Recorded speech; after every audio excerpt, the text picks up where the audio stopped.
Hi everyone, Amy here with Amy's Wares, and today I have a single layer encouragement card idea to share with you. Now here I have a new to me stamp set. If it's still available, I will link it in the video description box below, but it's these really cool embroidered looking flowers and really cool font sentiments to go with it.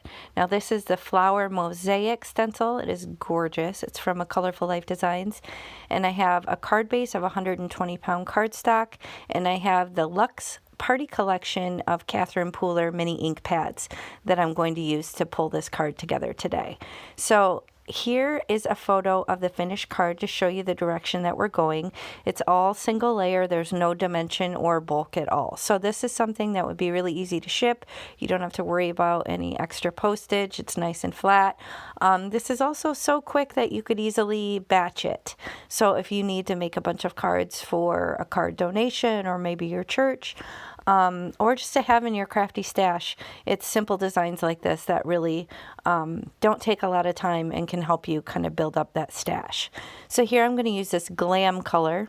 It's not clam, it's glam. I had somebody tell me once that they thought I said clam, and now I can't not think about that every single time I look at this color, and it makes me laugh. So thank you for that. But anyway, I'm just doing a very light ink blending on the center of the card.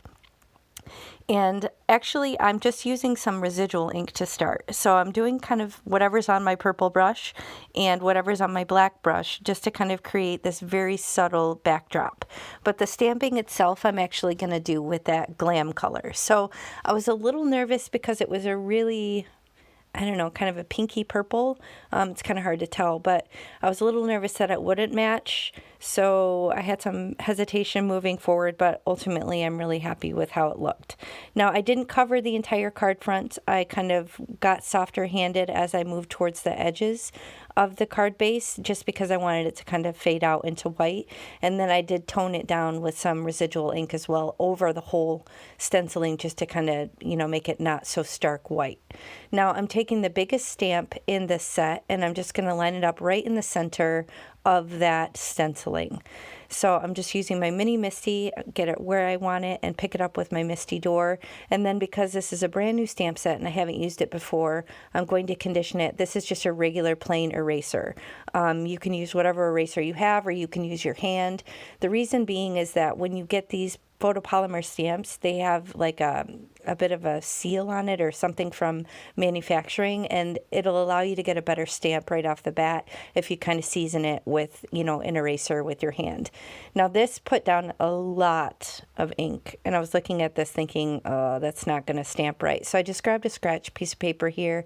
I can always die cut this out later, and it actually stamped perfect. So you could also do it on a piece of acrylic to make sure, but I was just a little nervous that maybe something was wrong with the stamp, and I didn't want to mess up my card base. So anyway, I'll set that aside and fussy cut that out or find another use for that in the future.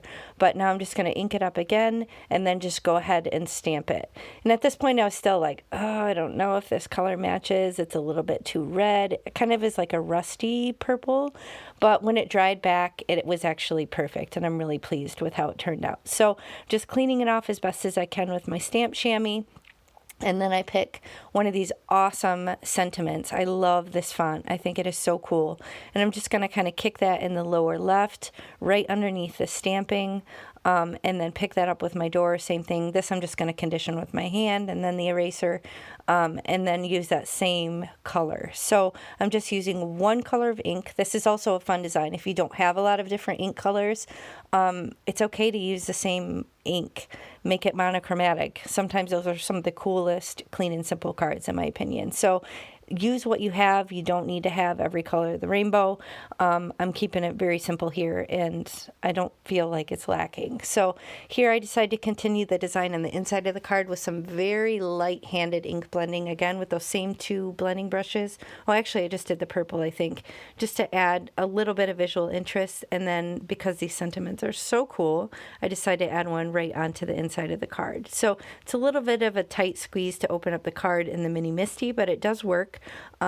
You can absolutely make it work, and it doesn't crush the card base or anything like that. So again, I'm going to condition the stamp, use the same color again, and stamp "You're Awesome" on the inside of the card. So on the front it says keep smiling. Oh, no, be kind to yourself, and then you are awesome. And then just to take it to the next level, I have my corner chomper here, and I'm just going to round off 2 of the edges just to give it a little bit more visual interest, because it is a really simple design, and that's going to finish the card. So super easy, came together in a snap. It would be really easy to batch, and I hope it brings somebody a smile when they get it in the mail. So thanks for spending time with me today. I appreciate you, and I'll catch you next time. Bye.